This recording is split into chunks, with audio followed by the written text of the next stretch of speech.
7:05, Charlotte's Morning News for a Wednesday. I'm Mark Garrison in for Bo Thompson. Sunny and hot today, 94. It is 74 right now. John mentioned the streetcar there at the close of his newscast. We'll talk about that here. The new streetcar, all 1.3 miles of it. Take you a few blocks. You can hop on it and ride it for free from the hospital to the transit center. Talked to some people yesterday who were like, well, I don't know why I would want to go from the hospital to the transit center. But a big hoopla. Former Mayor Anthony Fox was in town yesterday pushing it. He's now the transportation secretary. The streetcar will deliver new housing stock, new jobs, new economic opportunities for parts of the city that badly need them.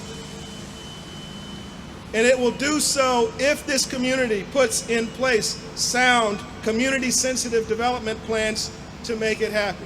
Well, not everybody thinks that the streetcar is going to be the key to revitalizing West Charlotte if it's ever built to West Charlotte. Edwin Peacock, Republican running for mayor, joins us live. Good morning, Mr. Peacock. Glad you're up early with us.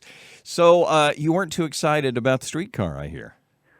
Well, that's no secret. The Republicans and conservative listeners of yours realize that this is not a financially sound first move here to continue our transit plan. And they don't have the financials to support how they're going to pay for it, and we simply haven't done so at this point. So right now, it has been described by some as a train to nowhere. You can ride a few blocks on it. That costs $37 million. And it's not clear that it's going to be built out to the west side because we're not sure if the feds are going to pay for it, correct?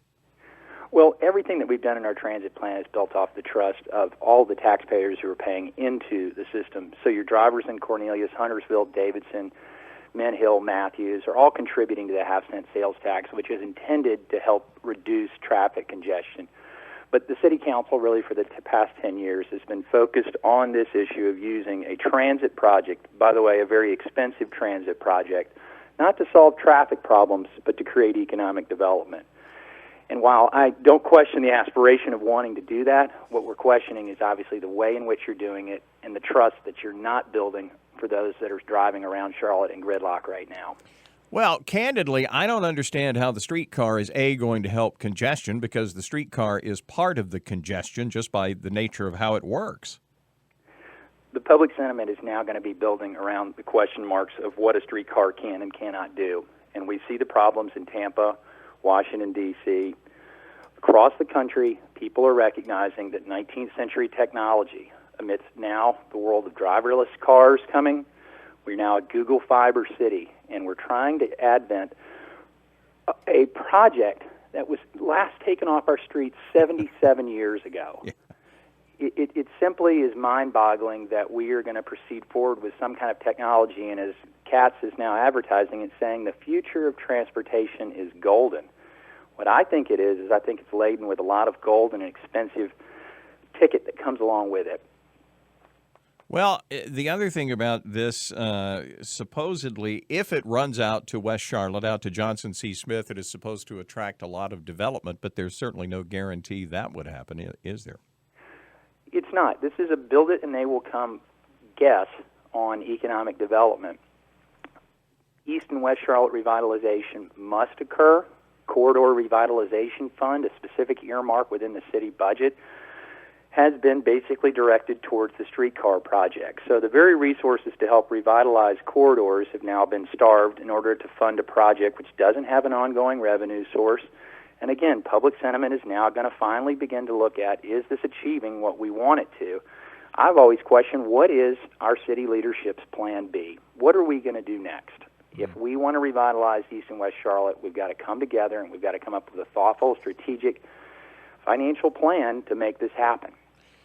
Yeah, I'm not sure that just running a streetcar out to the west side is going to suddenly bring a lot of investment dollars there. Of course, the other issue as far as transit is concerned is there are, and we'll talk about this later on the show, but the toll road for I-77 and the governor sticking to his guns that it's too late to cancel those high-dollar tolls. What do you think about that?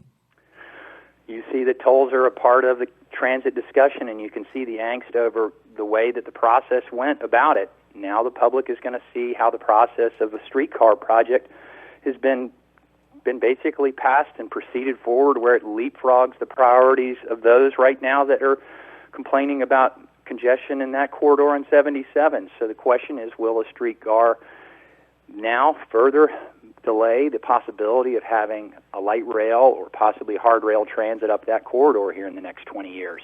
But do you really think this is going to be a hot issue in the mayoral race, the streetcar? I do. This is an issue that gives us the hallmark of describing the difference between Democrats and Republicans and the philosophy that they have on the vision for local government to solve a growing city's needs. We've now had our second consecutive tax increase, which has really been brought on the heels of this transit project. And anybody who's trying to say that it's not is not being honest about the way that the budget process has gone and the strains that have caused that, from the Great Recession to, in this case, the business privilege tax that we lost $16 million in revenue over.